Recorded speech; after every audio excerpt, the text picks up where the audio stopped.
Now, you are here to hear from GEP on how to combat inflation with cost intelligence and modeling tools while maintaining commitment to your ESG goals. That is a lot to expect out of this webinar, but we have three great speakers, and I know you're going to get what you came for. So let me start off by introducing Ashwin Kumar. And Ashwin, if I can have you come on screen, I'd love to welcome you. He has a strong track record of delivering strategic cost reduction programs for global Fortune 100 companies across CPG, consumer packaged goods, manufacturing, and retail. He has also led several digital procurement and supply transformation programs that had massive change management challenges and global supply chain. So an expert on this category. And then also joining us from GEP is Paul Blake, Senior Director of Engagement. And Paul has been with the company for 10 years. I know him so well, and he's an excellent speaker, knows his topic. He's worked in technology for over 35 years, and he's been in the development of business software solutions since before the advent of the internet. I like that. And he also has long-term experience of the trends and developments that affect procurement and supply chain industry these days. With him today is also Michael Kuntz, and I'm so excited to introduce you to Michael. If you don't know him, you need to. He's Vice President of Strategic Sourcing and a business leader at American Tire Distributors. Now, Michael has an incredible background, but he's also passionate about the subject of inflation. In fact, we have been interviewing him for a number of articles. He helped run a roundtable just recently. But Michael is also he leads a team of sourcing leaders at American Tire Distributors, who's the largest tire distribution company in North America. And he also has created a new business at ATD, American Tire, that focuses on building a group purchasing office focused on supporting small independently owned businesses with sourcing support, including direct, indirect products and services. So Michael, Paul, and Ashwin, welcome. I am going to go off camera. And folks, what we would love for you to do is if you have any questions, use the Q&A button at the bottom of your screen. Please don't put them in the chat. If you could, put them into the Q&A. And if we get time towards the end, we will interject. But if you have a burning question that you just need answered right now, maybe it's an acronym you don't understand or something like that, I will interject with those. But in the meantime, everyone just sit back, put your phones down, just relax and enjoy this wonderful power hour. Thanks for the introduction, Dawn, and good afternoon, good morning, good evening, everybody. And I think I don't have to say a lot more than what Dawn already had done during the introduction. So without any further ado, I will get straight to the topic for the evening today. So we all are struggling with inflation, and I don't think we need any introduction to inflation today. Especially for procurement professionals, the question is, what's the value add during inflationary environment? How do we calculate savings? How do we deliver value? And what do we do in this really uncertain supply market? So it's not just a question for the procurement professionals alone. So I just wanted to first introduce you to what the Fed does when they are trying to look at how the inflation is measured. So if you look at the typical forecasting methodology for inflation, we have traditionally used what's called the Phillips curve, which is nothing but a correlation between the unemployment rate at any given time and then the CPI index at that point. And what it basically states is they are inversely proportional. So when the unemployment drops, where there's a lot of demand for labor as we're seeing today, of course, the wages increase, and that would lead to companies having to pay more to hire more people. And then that gets pushed on to consumer as a price increase. So when the unemployment drops, typically the inflation goes up. And this has been the classic tool that the Fed uses in order to understand how to come up with their monetary policies and all these things that we hear about. Oh, Fed is going to go through a rate hike, 7 rate hikes this year. All that is based on, some of it is based on this fundamental principle of Phillips curve, which has been very, very powerful so far. So that's one way to understand where inflation is going, as traditional school of thought would tell you. Now, if you go to the next question, which is, okay, I get that. Now, what can we learn from history? What history has taught us over time is the fact that wars and geopolitical conflicts result in higher inflation. Typically, after a pandemic, you see there is a deflation and inflation is really weak. So as you can see from this nice trend chart, during the World War I and World War II, the unemployment rate was high. And then as the war started and people started giving more and more focus on producing stuff, producing for the military and coming to the war, I think the unemployment slowly dropped. And then as you can see at the end of 1920, there was Spanish flu, and then there was a weak inflationary environment that we were in. And this trend and this pattern has somewhat been applicable over the course of time whenever we've had either a very sensitive geopolitical situation or there has been the onset of a global pandemic. I know we haven't seen anything to the scale that we're seeing today, but this is what history has taught us in the past. So these are basically some basic tools that are out there. But then things have changed. So if you go to the next slide that talks about the things that have changed so far, when we look at the current consumer trends and habits, they have changed drastically, as we all know. And what that has led to is the fact that the competition from e-commerce has somewhat softened the increase in retail prices. So the typical Phillips curve that we were talking about, where when we thought that when the unemployment was dropping, that would lead to an increase in prices, has been softened because those price increases have been delayed because of the fact that there is strong competition from e-commerce, where the retailers have not really passed on prices. In fact, it's become more competitive. And the second fundamental thing that has happened today, which is causing that deviation from that Phillips curve, which we just talked about, is the gig economy. As we all know, we are now shifting to remote working. And what this has done overall is that it has resulted in a fragmented labor market. So that collective bargaining power that the wage increases had back then. So when unemployment was going down, the wages were rising. But the fact that we are in a gig economy situation right now, sometimes that collective wage increase has not really happened. And so that is a second deviation from the Phillips curve, and that's causing a lot of confusion as to whether or not to revise the traditional thumb rule that people used to manage the monetary policy during inflation. Then we also have single point of fractures, like the semiconductor chip shortages, where we saw those ripple effects in multiple sectors which we'd not even thought of before. And currently, we are in a situation where both wars and pandemic coexist.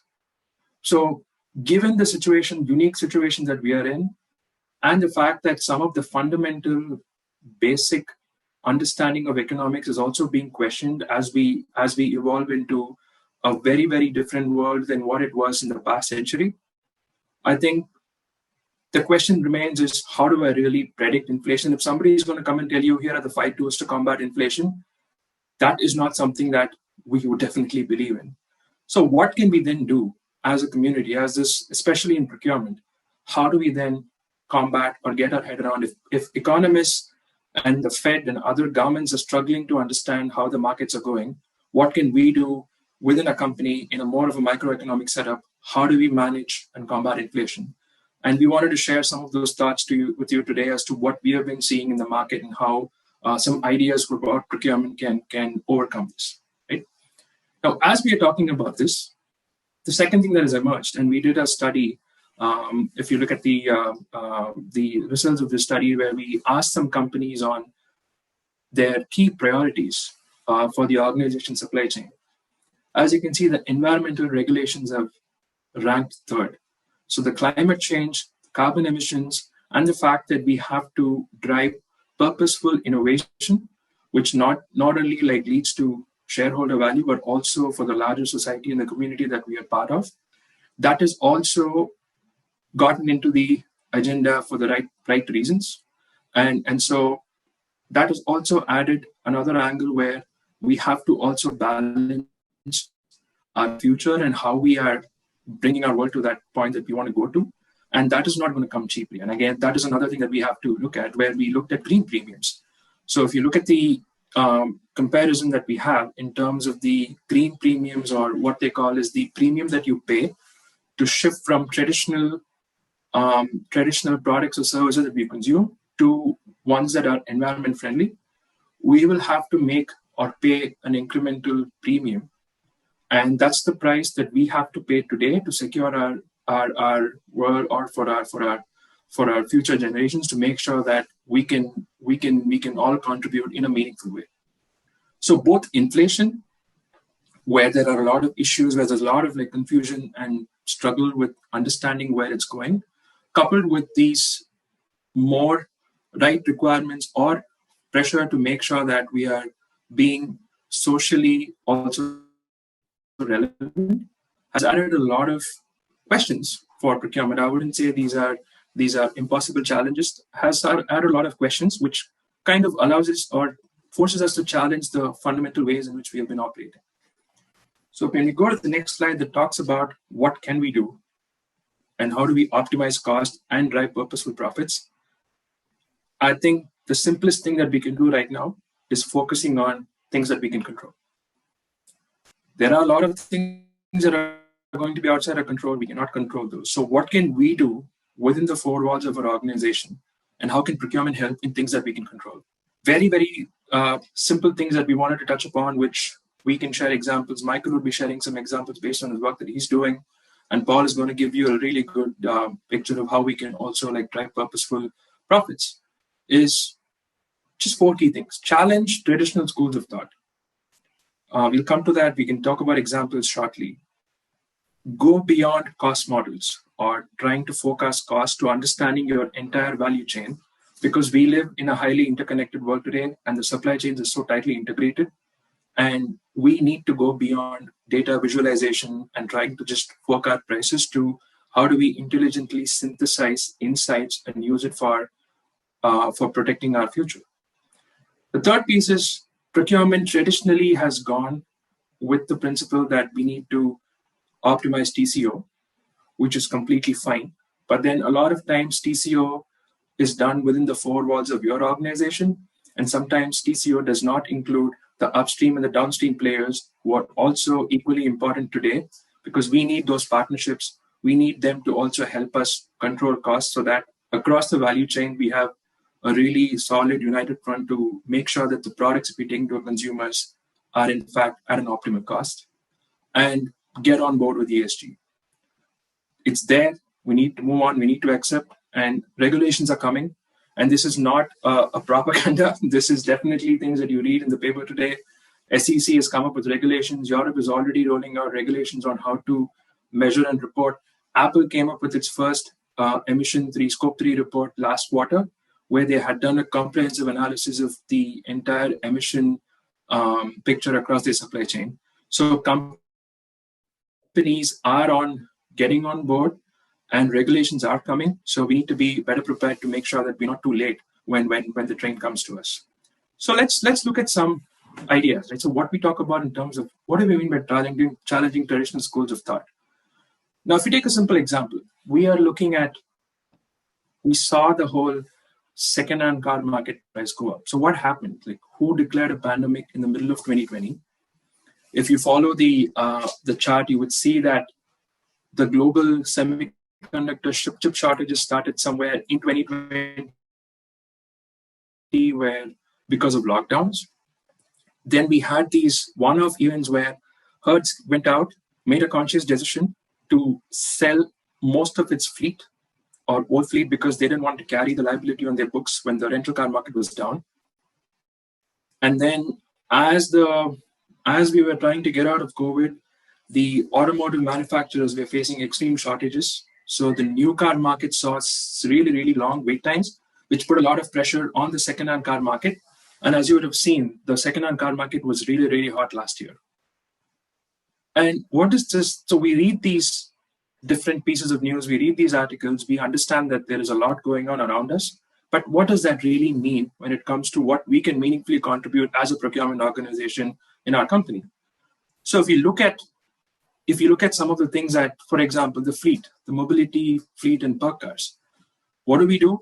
Typical, any company that you take, big companies, small companies, it's a perk that we give to our sales team, or it's a hiring perk, where we say, when you join us, you get a salary plus car. Now, we're also trying to do this when a lot of people were working remotely. Yes, we are trying to come out of that remote working place. A lot of companies are asking employees to come back. But the question or the assumptions around mobility and what does a car mean to the current workforce that we are trying to get on board, that fundamental question has not been challenged. The semiconductor chip shortages, as we heard from the government, at least in the US, they are saying that this is not going to be solved anytime soon, and it's going to go until the end of 2023. And better interconnect. So how do we challenge? How do we work with HR? How do we challenge fundamental old traditional assumptions around what does a perk card mean or what does an employee perk mean? Given the change in our habits of our employees, given what people value these days, how do we then, as procurement, challenge them, collaborate, and also like drive creative studies? We worked with a company where they said, I'm okay to pay a premium for EV cars if that's the case, or I'm able to like alter or switch my policies, maybe extend the contract term from 3 to 5 years, so long as the switch to EV is cost neutral to the company, and that also allow them to get a lot of carbon credits, which in a way helped in the cost management also. So many things that are happening. Given we read these pieces of news every day, how do we then influence and challenge the traditional schools of thought in our company, influence senior leadership to revisit some of those old practices which honestly have not changed in a very long time, and now is a really, really good time to challenge them and work collaboratively and make procurement the department that's kind of driving, or the function that's driving some of these changes, because we do have the mandate of managing inflation, and it's not simply going to be negotiating with suppliers and driving costs down. So that's just one example or a provocation for us to see how we can then look at these different pockets of cost that we have traditionally not challenged and use this opportunity to do that. If you go to the second point that we are looking at, we talked about should cost models. So in GEP, we have this platform called Cost Drivers, where the cost data analytics, where you have the ability, there are multiple systems, tools that are available in the market today, where you can come up with very, very sharp insights or really deep insights into basic cost drivers that drive the costs. Now, 5 or 6 years ago, with the technology we had, this wasn't possible. But now this information or the understanding basic costs, it's a given. So the question is, as procurement, what do you do with it? Are available, getting hundreds and thousands of data points together in a format, in a view that you want to see, that is not a problem anymore. That problem has been solved. That problem is issues. So this is where that working across the value chain becomes very important, because you know what your costs are. Now you're also able to tell what those costs are across the value chain. And Michael has a great example of this initiative that he was doing that he will share shortly. And this can definitely allow us to question things like going to China or being single sourced in China if you're sourcing commodities.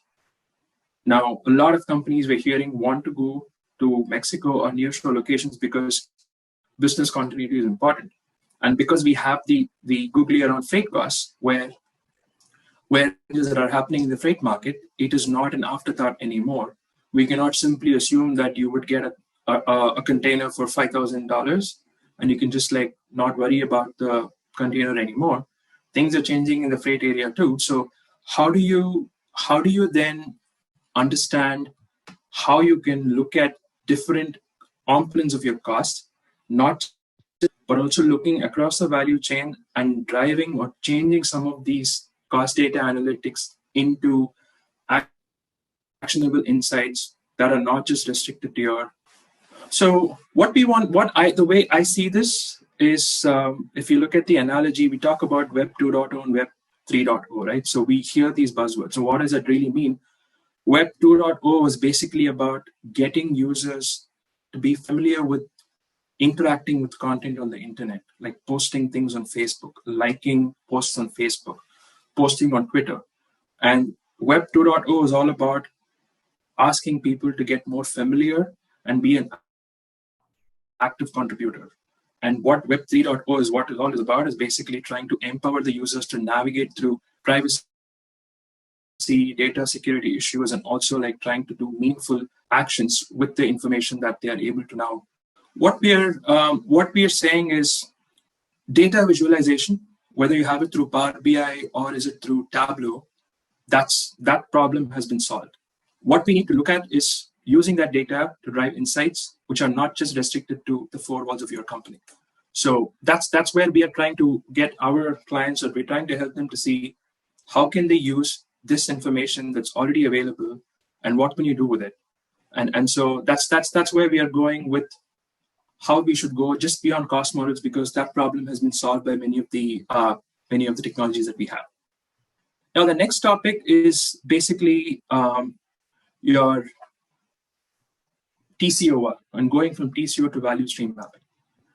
Now, what does this really mean? Like, let's take the case of the missing laptop, right? So traditionally, if you look at the typical purchasing strategies, you used to buy PCs, used to have a help desk, used to have a simple repairing and replacement program, and then used to discard and recycle.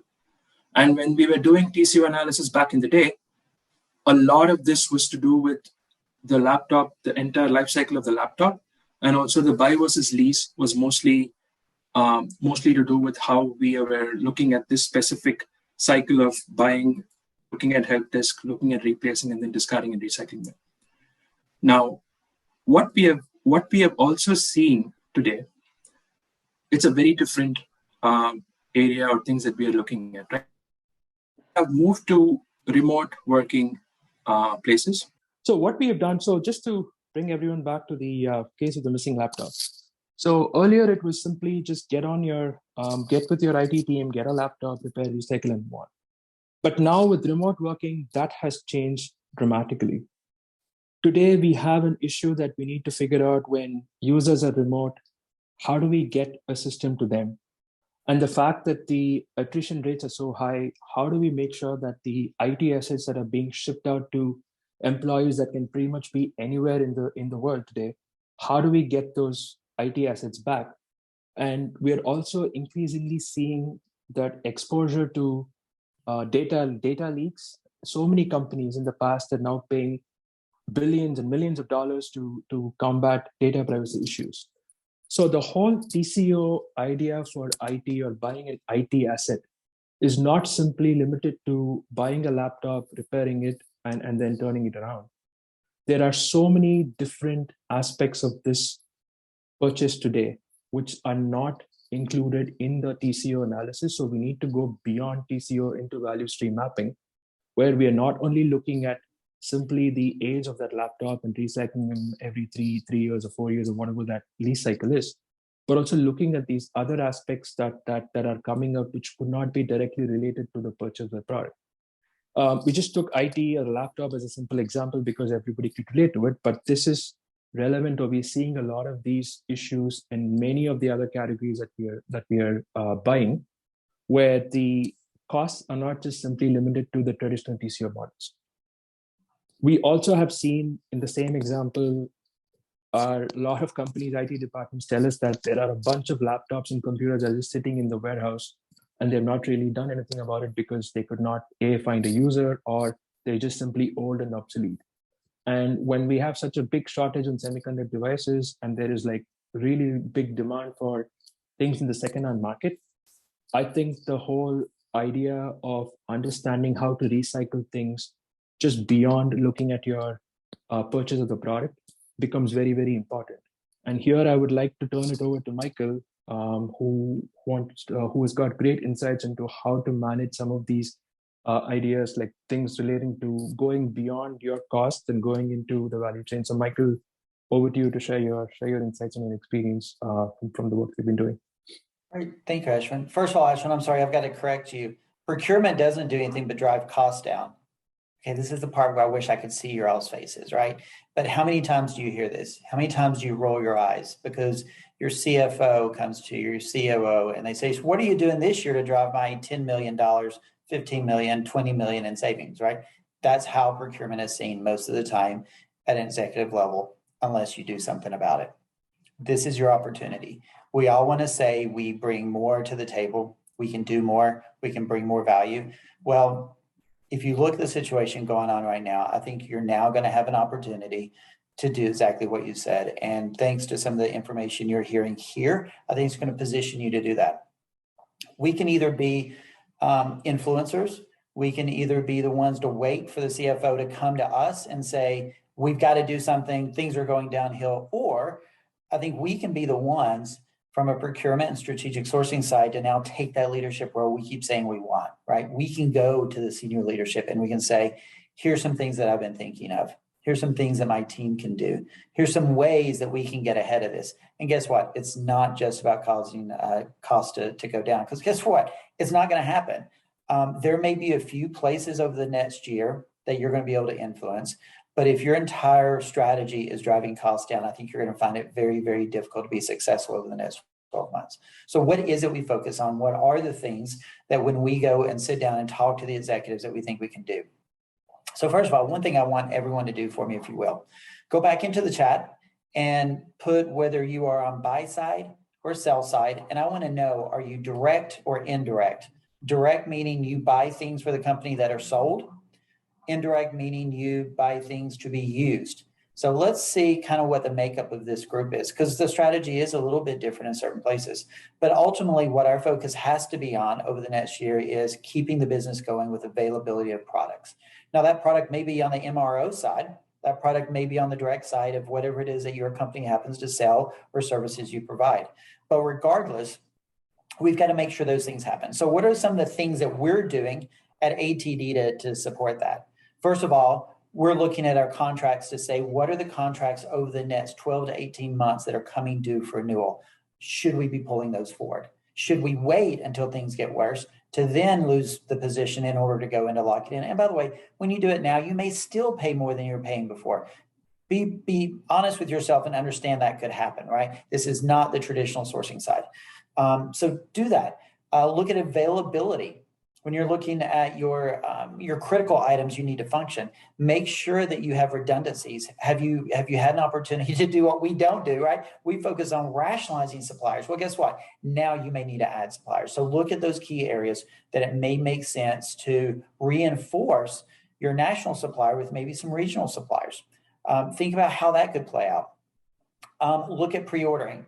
Pre-ordering is something that people never want to do, but pre-ordering sometimes is better than overbuying now and having it in your inventory. But pre-order, they house the product, saves you money on that side, and you're still able to get it. So think about some of those options that are in it. But I think ultimately what we have to do is we've got to step up and say, we're going to be the ones to help guide this. What's the other big issue that you're going to see? You're going to see some of your suppliers that you work with today have financial difficulty. So how do you prepare for that? One of the things that we're doing at ATD is we're taking our top 200 suppliers that we work with, our tier 1, tier 2 suppliers, and we're starting to look every single month at their financial solvency. By doing this, we stay ahead of it. So if we start seeing a supplier that's slipping, we can take action in order to support them. We can take action in order to bring in other suppliers if we need it, but we can react in a way ahead of a situation that could be devastating to us and them both. So some of those are some of the examples that I would just put out. The other thing, and Ashwin mentioned this a little bit earlier, we always think about upstream. Think about downstream as well. So your suppliers, we're going to do a lot to try to make sure that we keep the supply coming in. What about your customers? What are you doing for your customers? Well, in anticipation of this coming and other reasons, one of the things that I've actually done at ATD is create a new P&L, but it's devised around a way in order to help make sure we protect our customers through a time of things being difficult. A lot of our customers are small, independent tire installation companies, right?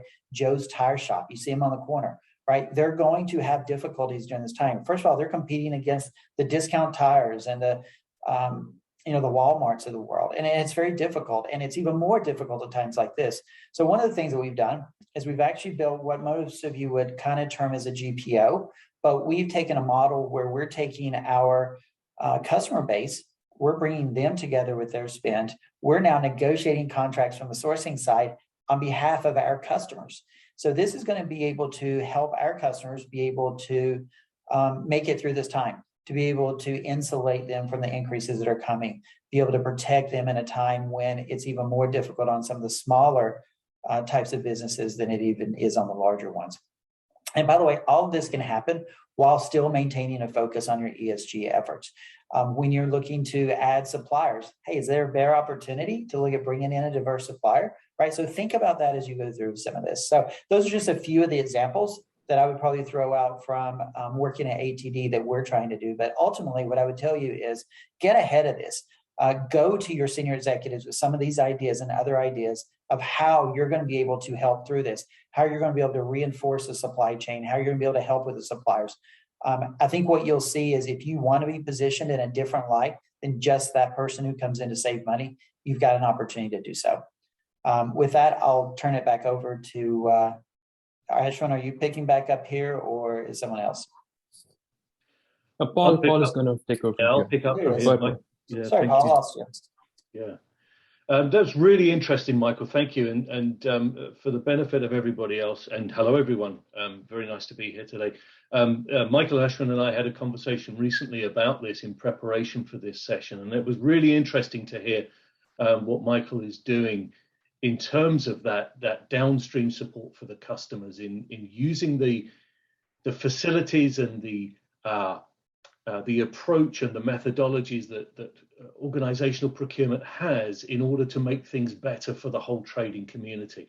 And that's similar to an example that I'm going to bring up in just a moment, where one of our customers is using that really to promote their ESG agenda across their supply base. Now, why is ESG related to inflation in this aspect? And I think it's pretty clear from what we've heard already from Ashwin and from Michael, that there is a tension that exists within our organizations today between, as Michael already said, the purpose of procurement is to reduce costs, right?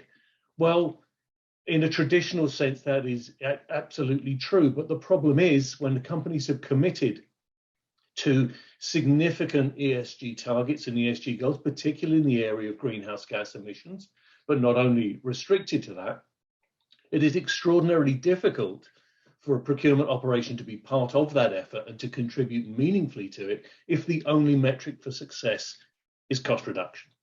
And there has to be a rebalancing of thinking and a change in the mindset, both within the procurement organization, but within the overall enterprise in respect of procurement, in order to bring these things into alignment. And in doing so, you can actually put together a much more rigorous approach to combating inflation and building in those new methodologies that allow you to ride out inflationary times.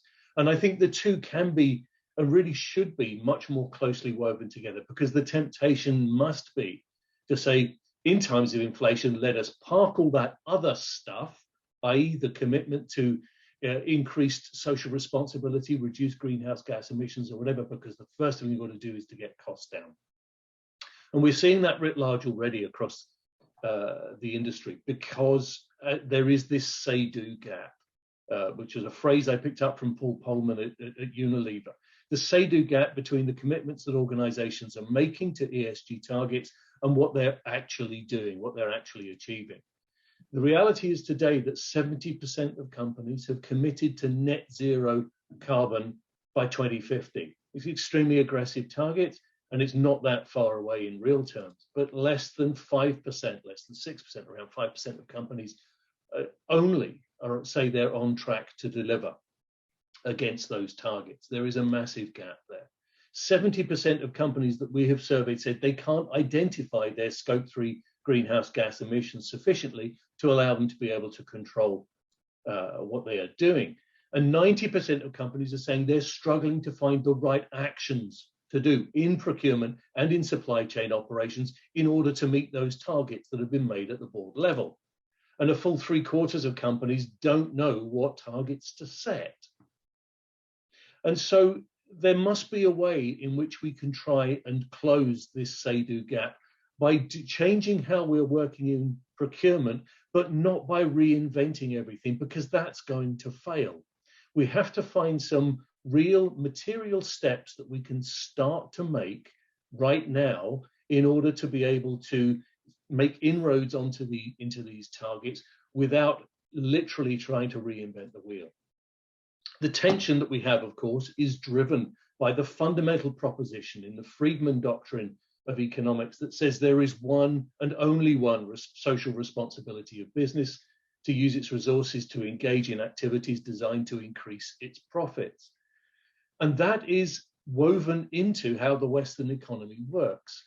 And today, most procurement organizations, and certainly people who work within procurement organizations, are measured not on the ability to hit ESG targets, but on the ability to reduce costs and, i.e., increase profits.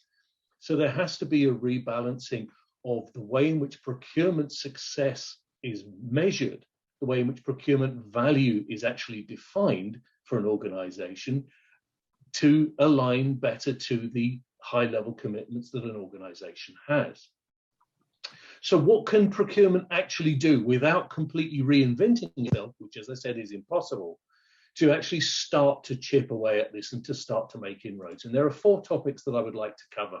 The first of which we've kind of already talked about. Certainly Ashwin touched on it a great deal, and Michael did as well, which is about changing the mindset. But what I don't want to do is to say you've got to completely reinvent the way you think about procurement.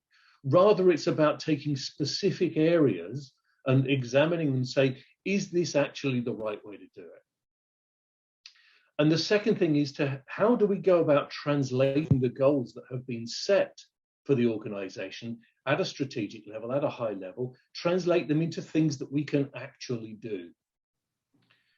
The third, and which is where I want to bring in this customer case study, is to talk about the importance of prioritizing supplier relations and how important the supplier relationship is in not only achieving long-term ESG goals, but actually in managing your inflationary situation that it is now, in managing the costs. And there is a balance that you can strike that allows you to progress towards being a better company in terms of ESG, getting a grip on inflation and reducing costs at the same time.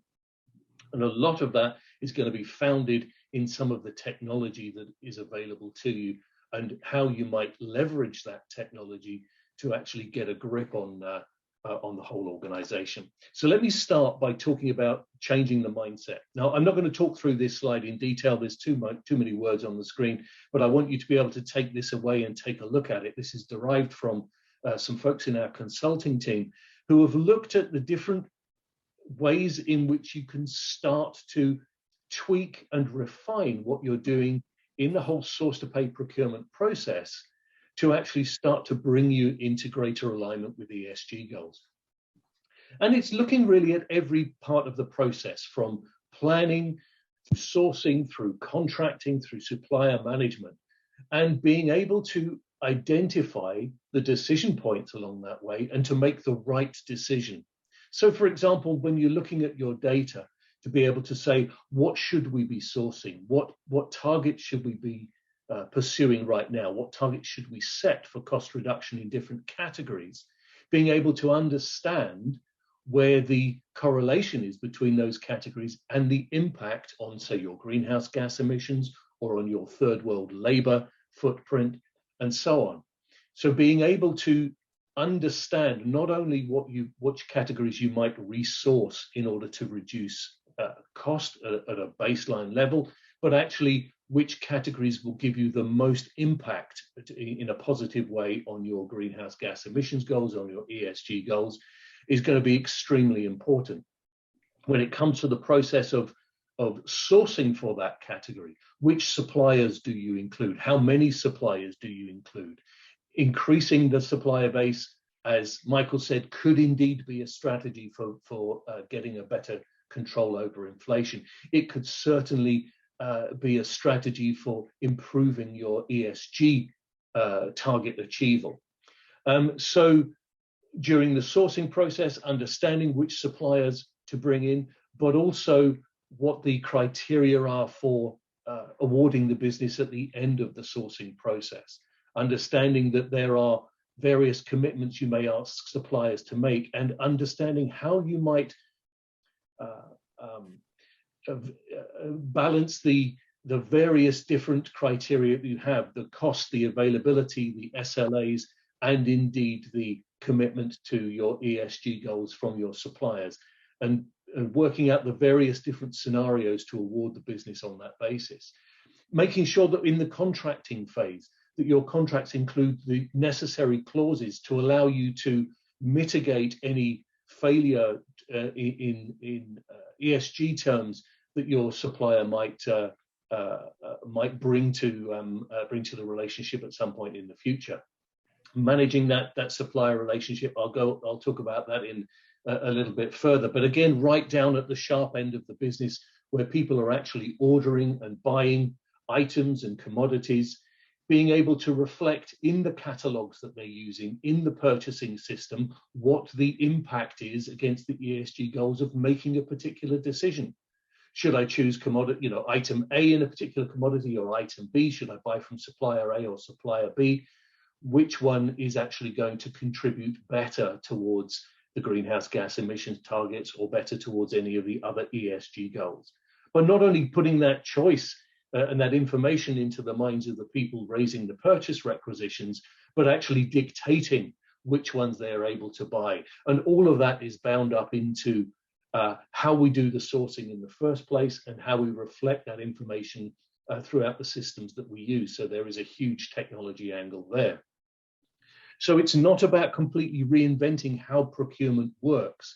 It's about understanding that there are waypoints, there are milestones through the process where you can make a significant difference on your progress towards ESG goals just by changing about how you're thinking about making those decisions, about which category to source, about which suppliers to include, about which contract templates to use, about how to enforce mitigation within your supplier relationships, and what to actually buy on a day-to-day basis.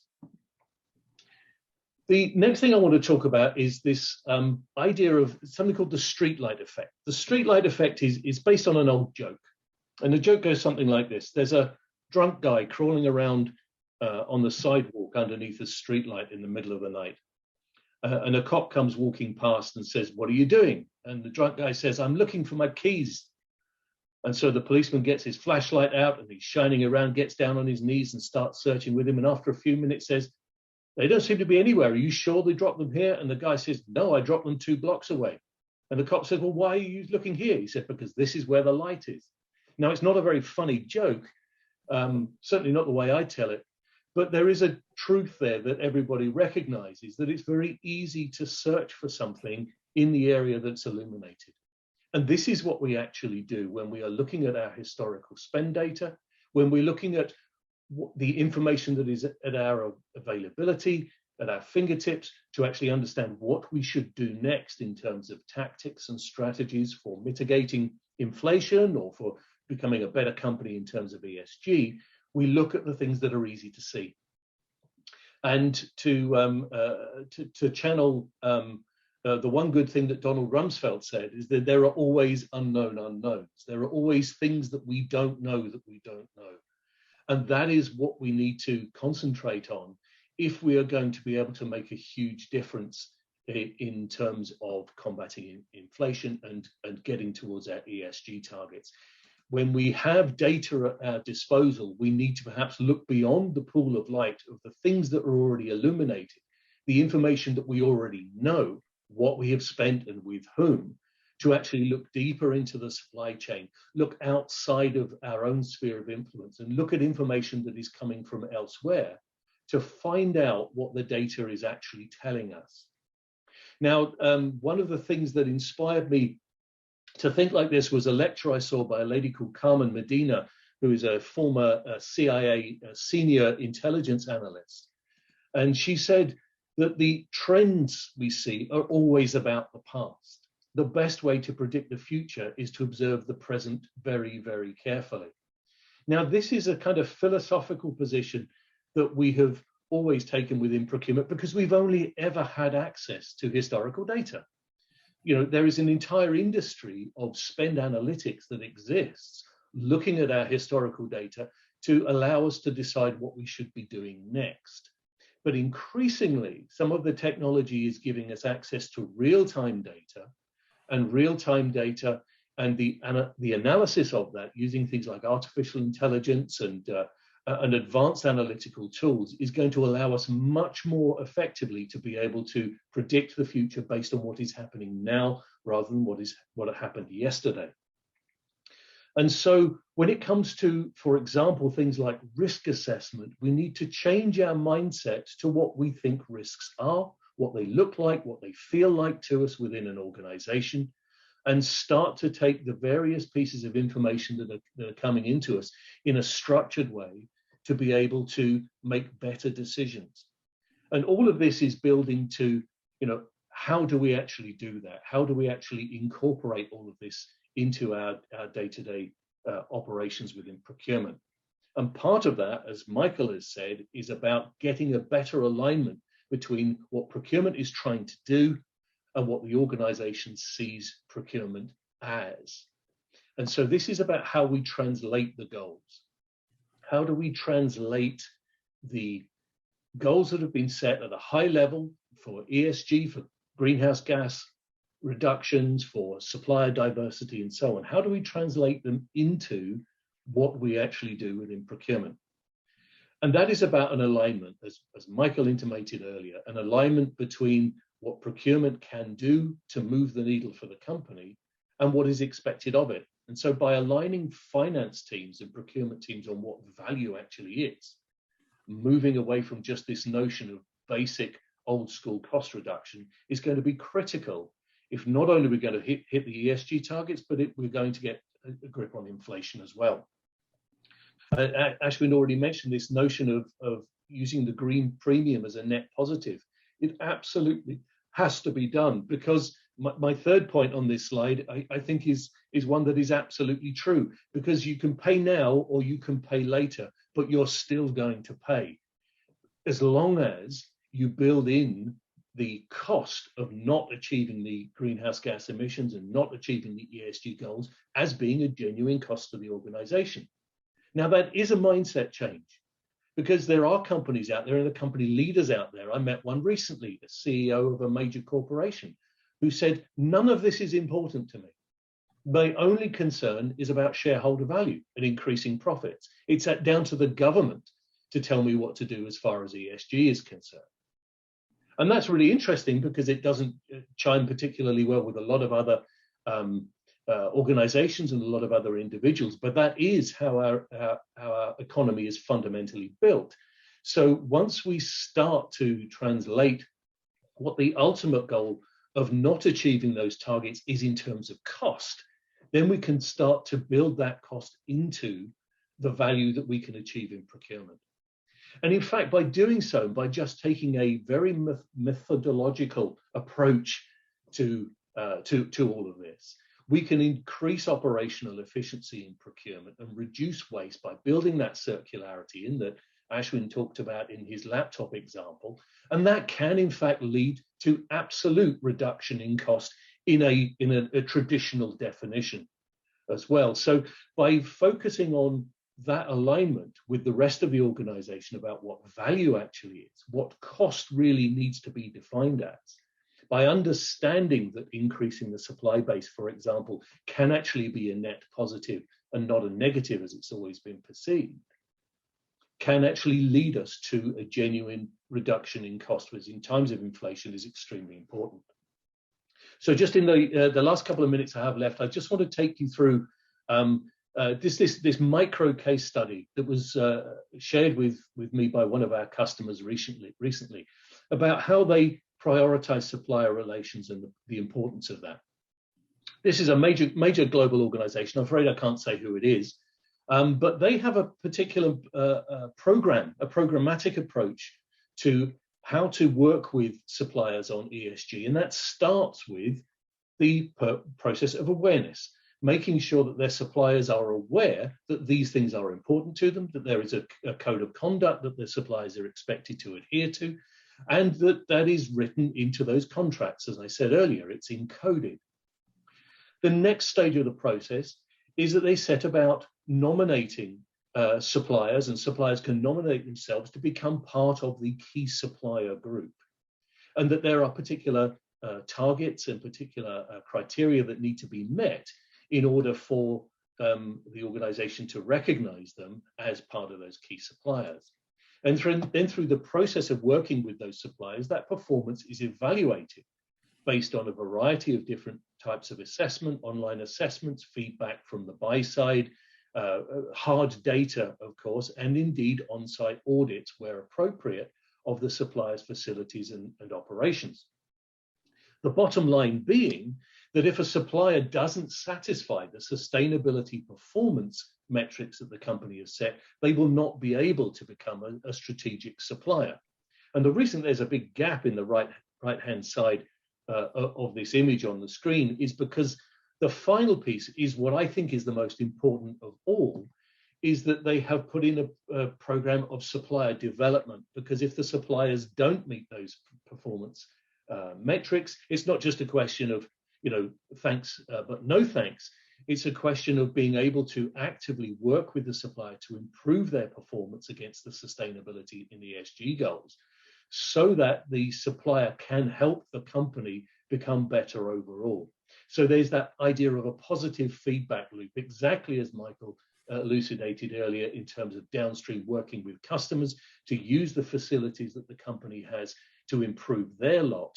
Being able to do so with suppliers is actually a critical part of being able to achieve the ESG goals. And that's why I thought there was a relevance here in terms of a conversation about inflation, because that is going to be able to have a knock-on effect to reducing costs as well and keeping inflation under control.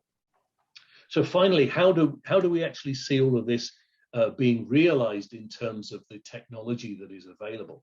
Well, there are three areas of technological development that are happening right now that I think are going to have a massive impact on our ability to make these micro changes and move towards a wholesale change in the mindset and how we are approaching delivering value to the organization through procurement. The first is data science, basically, fundamentally underneath. That notion of looking outside of the streetlight all depends on how you're able to acquire that data, process it, analyze it, and represent it as meaningful intelligence, because data in itself is of no use.